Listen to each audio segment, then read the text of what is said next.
ज्ञान the treasure में आपका स्वागत है। और इस नवरात्रि के मौके पर हम आपको बताएंगे कि देवी का पूजन का बहुत ही सही और सरल विधि हम आपको बताएंगे।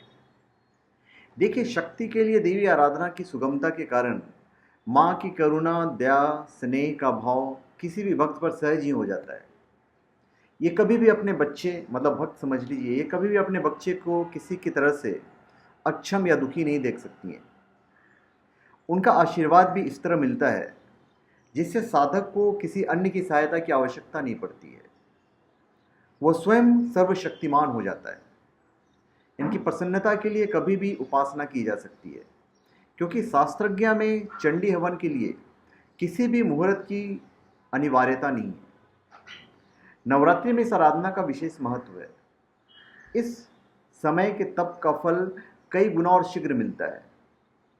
इस फल के कारण ही इसे कामदूधा काल भी कहा जाता है। देवी या देवता की प्रसन्नता के लिए पंचांग साधन का प्रयोग करना चाहिए। पंचांग साधन में पटल, पद्धति, कवच, सहस्त्रनाम और सूत्र का पाठ किया जाता है। पटल का शरीर, पद्धति को सिर, कवच को नेत्र, सहस्त्रनाम को मुख तथा सूत्र को जीवा कहा जाता है। इन सब की साधना से साधक देवतुल्य हो जाता है। सहस्त्रनाम में देवी के 1000 नामों की सूची है। इसमें उनके गुण हैं, वह कार्य के अनुसार नाम दिए गए हैं। सहस्त्र नाम के पाठ करने का फल भी महत्वपूर्ण है। इन नामों से हवन करने का भी विधान है। इसके अंतर्गत नाम के पश्चात नमः लगाकर स्वाहा लगाया जाता है। हवन की सामग्री के अनुसार उस फल की प्राप्ति होती है।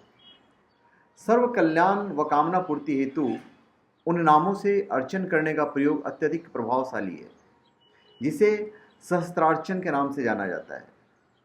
सहस्त्रार्चन के लिए देवी की सहस्त्र नामावली, जो कि बाजार में बड़ी आसानी से मिल जाती है, उसकी आवश्यकता पड़ती है।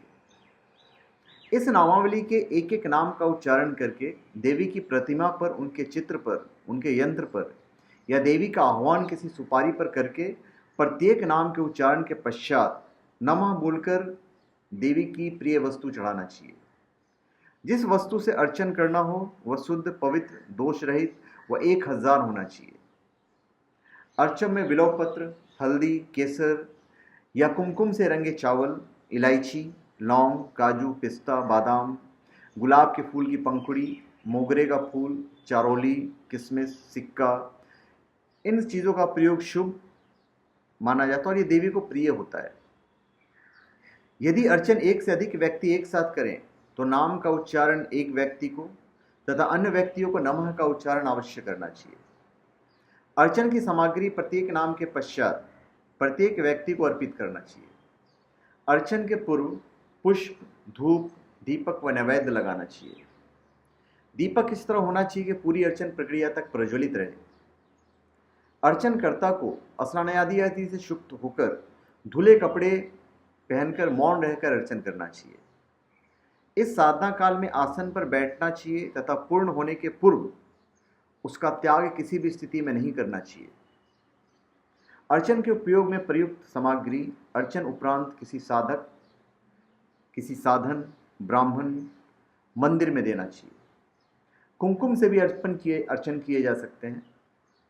इसमें नमक के पश्चात बहुत थोड़ा कुमकुम देवी पर अनामिका और मध्यमा व अंगूठे का उपयोग करके चुटकी से चढ़ाना चाहिए।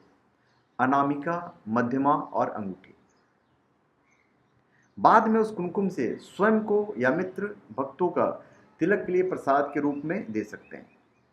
सहस्त्रार्चन नवरात्र काल में एक बार कम से कम अवश्य कर लेना चाहिए। इस अर्चन में या इस अर्चन से आपका आराध्य देवी का अर्चन अधिक लाभकारी होगा। अर्चन प्रयोग बहुत प्रभावशाली, सात्विक एवं सिद्धिदायक होने से इसे पूर्ण श्रद्धा और विश्वास के साथ करना चाहिए। तो धन्यवाद। आप हमारे चैनल पर सब्सक्राइब करें और अपने कमेंट दीजिए। धन्यवाद।